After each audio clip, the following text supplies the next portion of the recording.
often wonder a lot of times what must have went through a lot of their minds.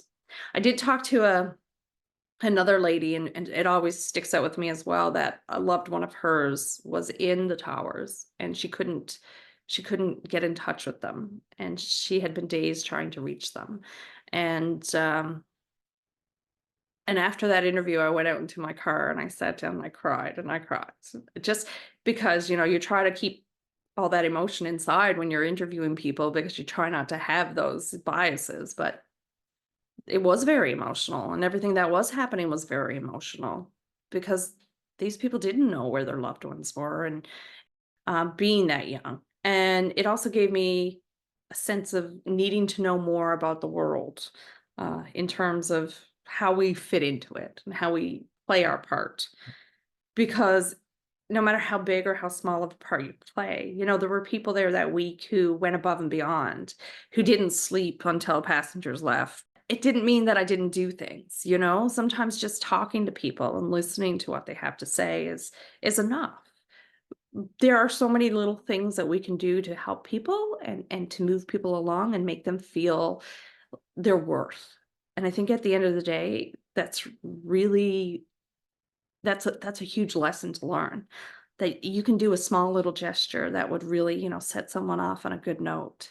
And it's how we all want to be treated. And we just need to kind of stop sometimes and say, I don't need to say these negative things. What's the positive thing I can say instead? Or, how can I make somebody feel better? Or how would I want to be treated?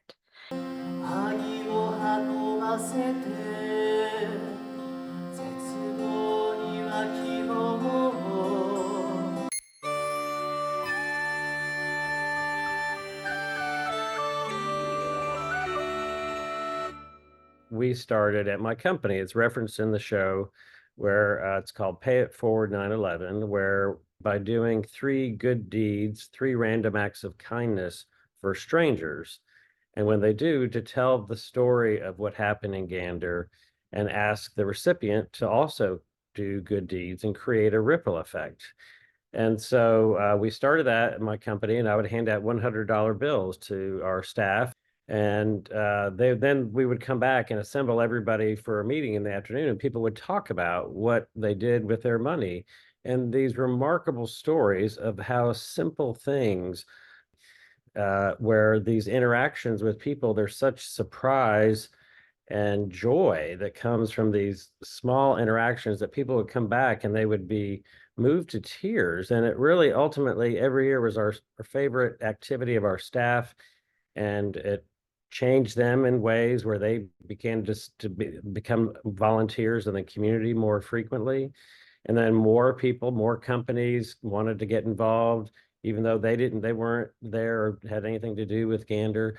And so now this charity is now going strong. And last year, and thanks to the musical Come From Away, continuing the tradition of Pay It Forward 9/11, we had people in 45 US states and 16 countries who participated in this day of service and remembrance.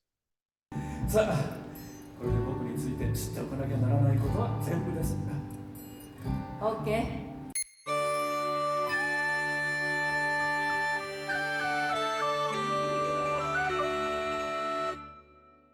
People can be so helpful, outgoing, helpful, helpful. Even if it's just something of smiling at someone or opening the door for someone. Hurricane Harvey, yeah, hit in 2000 something like that. 17. First thing I said is, we got to go volunteer somewhere, and that's what we did. We were sorting donated clothes. And I don't know that I would have thought so quickly to have done that if it hadn't been for the experience of what happened in Gander. Yeah. So, and for the longest time, we suffered with survivor's guilt. Yeah. Because why should such a wonderful thing happen to us when so many families, like 3,000 families plus, lost someone. Made a program. You've probably seen it, Operation Yellow Ribbon. Yeah. And that's how it all started. And then there was an Austrian film crew that took us back for the 10th anniversary. That's where we met David and Irene. I think we knew the Newfoundlanders for what they Yes. did. Yeah. And we wanted our story to reflect Yeah. the What- generosity and the compassion and the love that they gave us. When the audience leaves after the play is finished, everyone is in such a wonderful, jolly, compassionate mood. It's almost like everybody wants to run out and do something Yeah, for somebody. After the show, a lot of couples will come up to us and they'll tell us how they met. They'll Yeah. share their, because every couple has got their special moment of Yeah, when they their met special their partner, their story. wife, or Yeah. whatever, and they'll share that with us. Yeah. And It makes people feel the love. it takes them back to those happy Yeah, times. yeah. It's a wonderful thing for so many people to be able to see the kindness and the goodness of these people who live in this little remote area who would Yeah. never have met any of these people. Yeah.